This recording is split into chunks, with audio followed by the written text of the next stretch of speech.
in any sport, your window is small. And as an athlete, I think as also as a high elite athlete in any sport, your perception of what life really is skewed. Like it is. I don't care who you are. Like once you realize that, once you leave sport, like you said earlier, making 6 figures, making 7 figures isn't going to be like bam, bam, bam, bam, bam. You're gonna look around you and see the people working. They're working just to make 50K a year. You know what I mean? Right. Just to make 60K a year, 70K a year. Where a lot of these elite runners, they'll negotiate appearance fees, not even just to run, but appearance fees to show up for amounts just like that. You know what I mean? So as an athlete, when you're looking and you're at a high level, always keep yourself grounded, because there's going to come a time where you're going to get to the top of the mountain, and then you're going to have to figure out how you're going to come down off that mountain. Because when you retire, especially in track, it's all going to be over. And whatever you have in your pocket that's what you have left. You know what I mean? Track and field ain't going to pay you money every year just because you ran track and field. It don't work like that.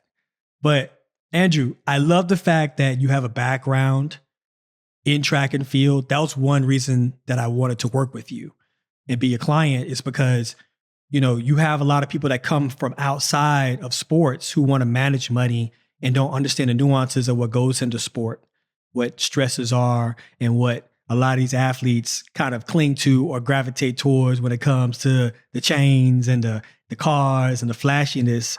And you usually find these people on the outside looking in, and just kind of, they become yes men. Sure, go ahead. Yeah, go ahead, grab that. Go, because they want to keep the clientele. They want to keep the gravy train going. But what I learned from you is that, you kept me grounded to realize, like, hey, it's you riding high right now.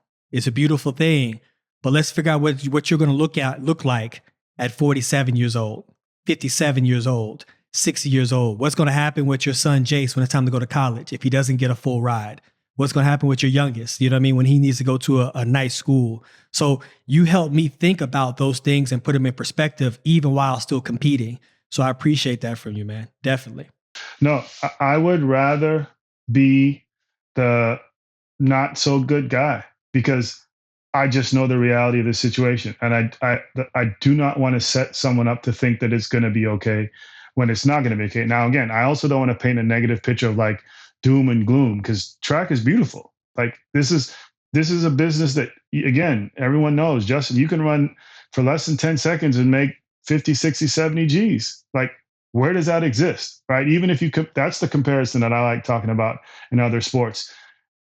You can make a lot of money in this sport if you're really good, right? The reality of it is, though, like every other sport, there's a smaller percentage of people that are really, really good. It's just exasperated in our sport. And you can benefit and make a lot of money if you're in the top 3, 4, 5%.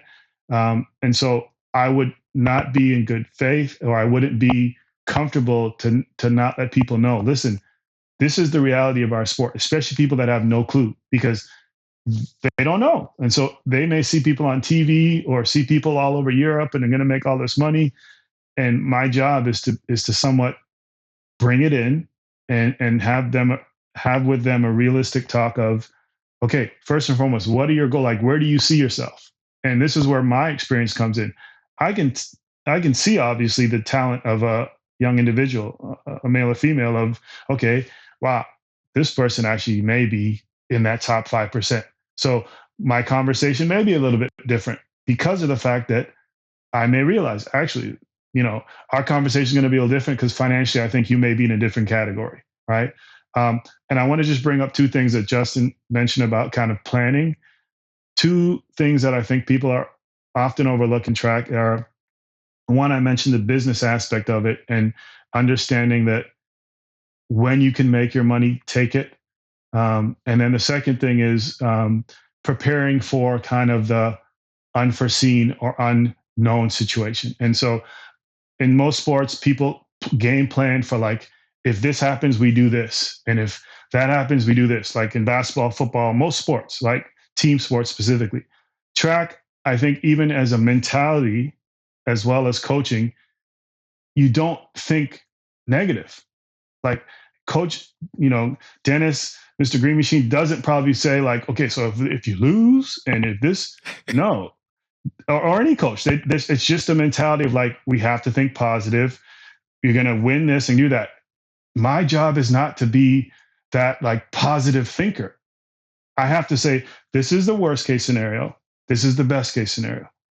Let's figure out both ends. Because if this happens, I want you to look at me and say, remember, this is awesome. We talked about this. Let's go. If this happens, it's like, okay, this is not good. But guess what? We talked about it. Let's go. Right?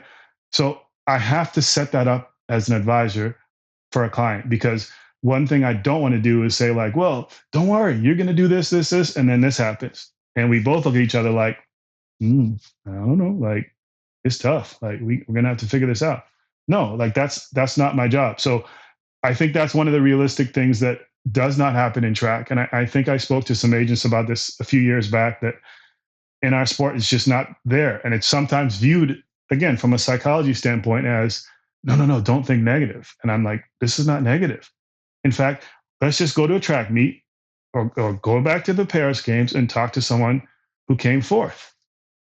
Exactly. You have to prepare for all scenarios. You have to.